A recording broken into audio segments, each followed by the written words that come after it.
Hi everybody, my name is Hannah and this is Pepper and Pine and I have a recipe to share with you today. This is a twist on a berry fruit salad. Now I learned this recipe years ago and I have modified it a little bit today, but I also want to share with you the original recipe. We're going to start out by juicing 4 limes. Now these limes ended up being really bitter and I didn't realize until the very end of this recipe when we actually tasted the salad. So do taste your limes because if they're too bitter, it's going to throw off the entire salad.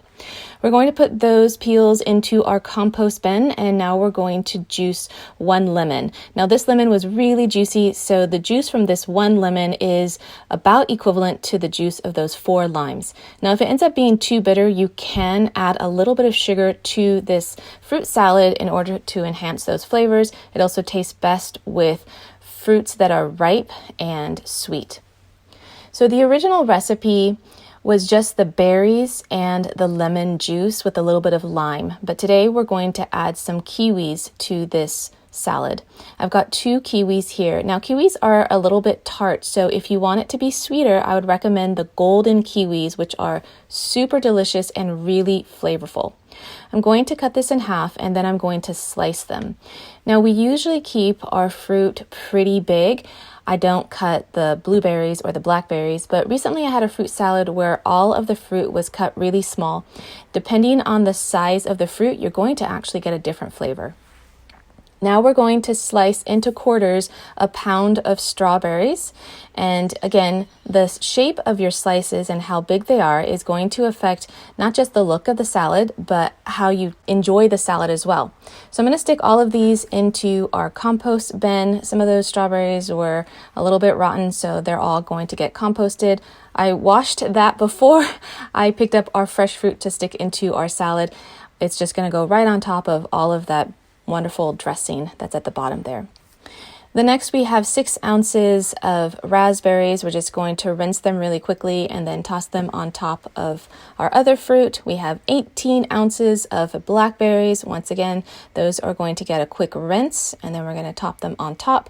You want to eat this pretty quickly. You don't want it to sit in the dressing or sit moistened from the water for too long. That's another 18 ounces of blueberries. And then the last thing we're going to add is some mint.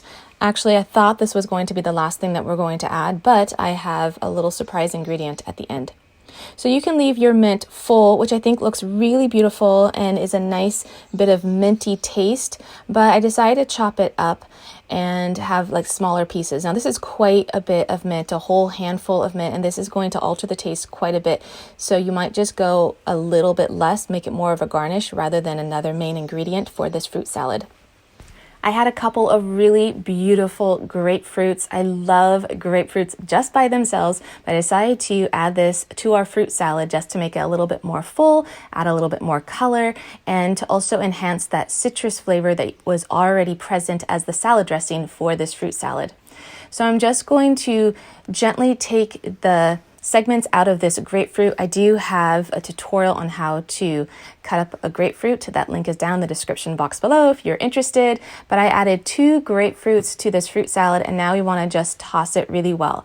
You can add a little bit of sugar at this point if you need to enhance some of those flavors. Otherwise, you can serve it as is. It is super refreshing, really delicious, great for any time of year, but especially for spring and summer. I really enjoy having this as an appetizer, but it also makes a great dessert. And recently I learned an alternative to the dressing. You could omit all the citrus and just drizzle it with some heavy whipping cream.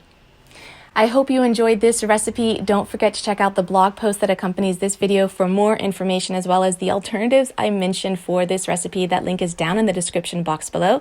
If you'd like to check out some of my other cooking tutorials, you can tap on the screen right now. That playlist link is also in the description box below.